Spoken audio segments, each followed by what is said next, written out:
Oui, alors, tout à fait. Disons, il n'y a pas une seule raison à ces manifestations. C'est tout un cumul de griefs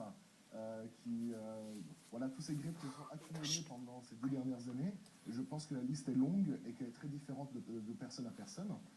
L'alcool, la loi sur l'alcool qui est passée récemment, c'était une autre goutte d'eau qui a aidé à faire déborder le vase récemment.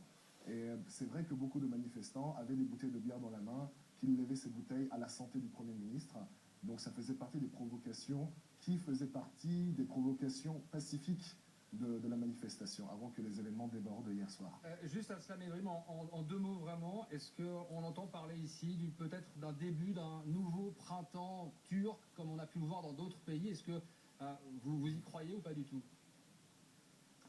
Alors, il faut bien entendu définir ce qu'on entend par le terme de printemps désormais, parce que ce qui s'est passé avec les printemps arabes était vraiment très différent, dans le sens où, ici, le peuple n'a pas vraiment rivalisé au niveau des attaques avec la police. Ici, on s'est surtout fait gazer par des bombes lacrymogènes. Beaucoup de manifestants se sont fait réprimer.